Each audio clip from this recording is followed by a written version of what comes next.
Welcome. Today we're going to be taking an introductory look at CSS in decisions. CSS is cascading style sheets. It is the style or skin of various elements within your decisions. It is not going to affect any actual functionality. It's just going to be the look and appearance of objects. So again, if you are looking for information on how to change the way that actions look, that's going to be more on the JavaScript side, which would be another video. This is going to be more for skins and the actual physical appearance of objects and elements within decisions. So you can find the CSS files in your decisions instance by going to the system folder and then designers and the CSS folder. On the left hand side, it will show a report viewer, and then on the right side, you can preview those CSS files. You can add CSS files on the top left with the add button, and it's important to note that these are documents, so these are stored in the document table. So you can fetch them later on if you want to do some dynamic work with these, but they are a file and they are stored in decisions as a document. If you are new to CSS and you are not comfortable with writing your own, there is a CSS generator in the application store for free that you can utilize. It does previews and you can make changes and you can save directly into your instance or save the file externally as well if you'd like. And it is a good tool for you to explore if you are trying to make some changes or just be exploratory in your CSS process. So let's talk about how it's implemented in decisions. So in decisions, you're going to have two options we're going to talk about today. You have system-wide styling, which is going to be like portal-wide elements, so colors and icons, and you're also going to have single designer element styling, so reports, dashboards, forms, and then elements in those groups, so charts, buttons, things like that. So you can stylize all the way down to individual elements, or you can make big system-wide changes. Top color, you can include UI or branding on your actual decisions instance. So when you log in, it'll show the logo of your company, things along those lines. So once again, CSS is just going to show the skins of various objects. It's not going to change how they are functional, but they will change how they appear to the end user. So you can do things like rounded corners, background colors, bigger buttons, things along those lines. But again, it's not going to affect any actual functionality of those buttons. It's just kind of going to be a skin that sits on top of that feature that already exists. Once again, in order to add CSS files, you're going to utilize the System Designers CSS folder, and there's a button that says Add, and you can drag a file over. If you are utilizing CSS from another process, it is a simple drag and drop method. You will need to name it with a title, and that title will show up in the forms and reports. So that title on the top right side of that document box next to the orange arrow, that is going to be what you are going to see in the actual forms and reports. So please keep that in mind, that you do want to label it something so that you can find it later. You are also given options to utilize runtime styling, which allows you to dynamically pull CSS files and apply them to forms. A short explanation of that would be you can have logic that performs if something happens, run a certain CSS file, and if something else happens, run a different CSS file on the form. So if you are an organization and you want to have a portal and someone logs in, it shows their company's information, and if another company logs in, it shows their information. You can utilize all that dynamically by using runtime styling. All right, so let's start talking about the two different types of styling we're going to be talking about today. We have system-wide styling, and the easiest way to utilize system-wide styling is in the System Themes theme editor. It will allow you to change colors, logos, designer icons, and buttons. We'll take a look at it here shortly, but that is going to be the path of least resistance to change your actual system-wide portal and studio information so that it may match the branding of your company or something more custom for each user. We also have element styling. So within element styling, you can use forms, pages, reports, and you select a style sheet, and then you can even further parse it down using a CSS class on individual form controls. We'll talk about that a little bit more in depth when we go through and actually do it in decisions, but just be aware that you can apply it to individual elements or the page, report, or form broadly. And when it comes to that single element styling customization, you want to first try to utilize the theme editor. you kind of want to use this as a last resort. And the reason why is when you're passing information from like dev to QA to production, you want to make sure that you pass the CSS file on each time. And the bigger web you make of these CSS files in various elements within your flow, it's just more to keep track of. So utilizing system-wide styling is going to be the best option if you're developing a large-scale project. But there are use cases for single-element styling. All right, so let's take a quick look into decisions and how some of this stuff works in your actual instance. All right, so let's start by taking a look at some of the CSS files that are already in the decisions instance. If you go to the system folder and then to designers and CSS, it will give you the CSS files that you already have, as well as the information associated with it over here on the right. You can add a CSS file by clicking add. And again, it shows it as a document because once again, it is stored in the document table so you can fetch it later. Another good option for people new to CSS is if you go into the My App section, under Applications, we do have a CSS generator right here. So you can install the CSS generator, which will give you a app that you can run up here for CSS generator, generate CSS styles, and you can go through and actually build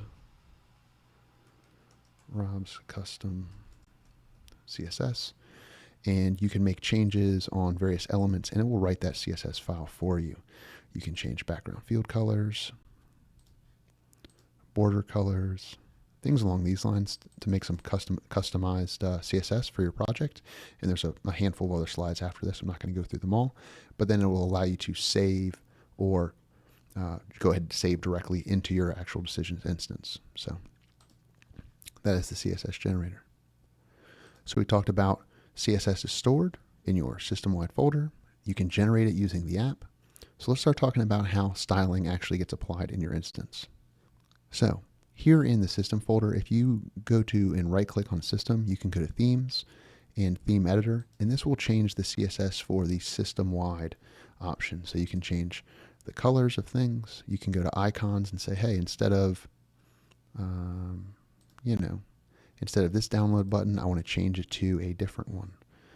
Things along those lines. You can also change colors. You can change, and there's just lots of options for portals, portal input, portal header, right? So in case you want to change the icon on the top left, the logo, things along those lines are all found here in the theme editor. And again, that's System, Themes, Theme Editor.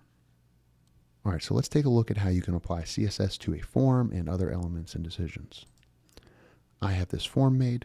There's really nothing to it. There's no functionality just yet, but you can utilize CSS to change the look and feel of the objects in this space. So if you click this form and then you click the gray checker box area on the side, you'll be given the option down at the bottom for style. And any CSS sheet that you put in that system folder will then show up over here. So notice as I go through these will change. You can apply multiple at one time. What that will do is it will give you more and more options here for individual elements. So I can go down, once I have a bunch of these engaged, I can go down to View on this and change the CSS class for this individual button, and I have this huge list of things. You'll have to know how this is written. Again, this is kind of more deep into the CSS world, but it does give you more options. So this has a lot of options in here because I enabled a lot of these CSS style sheets. But if I deselect them all, when I go back to that individual element, or let's say the button this time, notice how there are no options here. Again, those kind of get populated from the broader style sheets that apply to your whole project.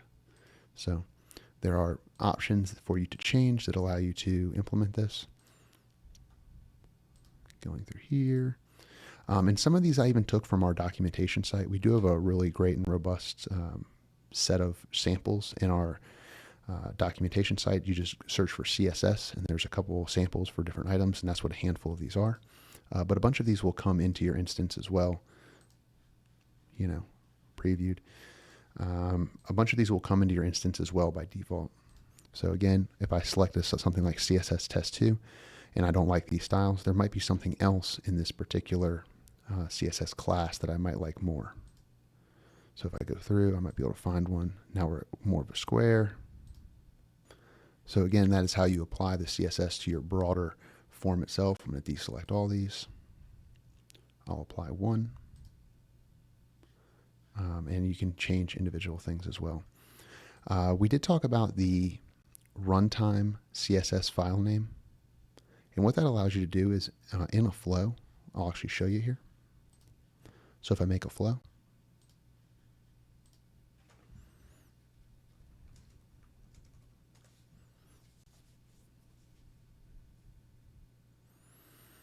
what it's going to allow me to do is get a default input for the CSS file. You'll want to use the document ID, and we'll go through that here in a second. But I can pick or create form. I'm going to pick an existing one. I have this form 1, which I did not label, which I should have. But you'll notice that over here right now, I just have this one name input for this form because that's all I have on this form. It's just like a singular name spot. But if I enable that runtime CSS file name and call this data name CSS information, and again, you're going to utilize document ID, then now I have that CSS information as an input. So I could perform some kind of logic, a rule of some sort. We'll just do a default rule to keep it easy. Something like this, right? Because those CSS files are documents, you can fetch them using a fetch entities.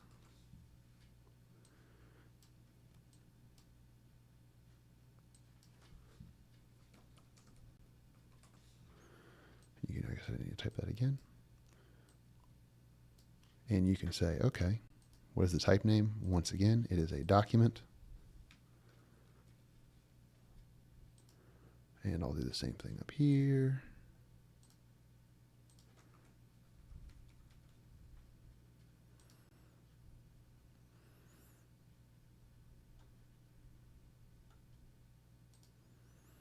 And you could say, we want the document ID to equal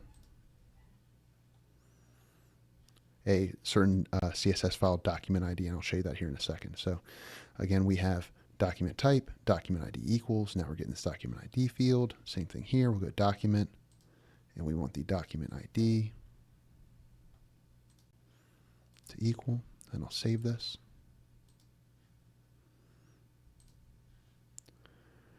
And then now when I go back into my system folder for CSS, let's say I want to run this in a certain instance, I can right click it and go to manage and get document ID, copy that, so that when I go back into my flow,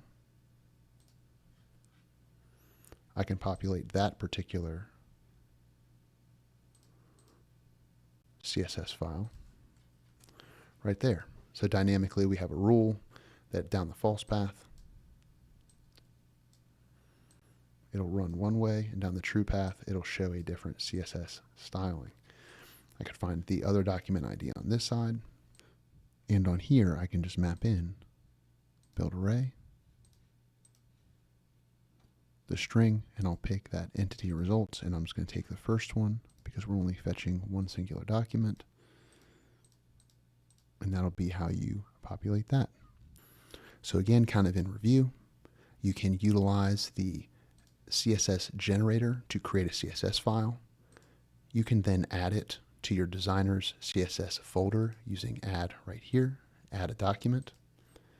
In your elements, such as forms, reports, you can utilize that CSS styling to systematically change the look of that item. You can use runtime styling to source it dynamically, and you can even change the elements, singular elements within your project as well. System-wide themes will be found under System, Themes, Theme Editor, and again, this information is just CSS code with a nice interface associated with it. But you can change the header colors and things along those lines. So hopefully that brought some clarity about how CSS is applied to your project and decisions. If you have any questions, feel free to reach out to the training team at training@decisions.com.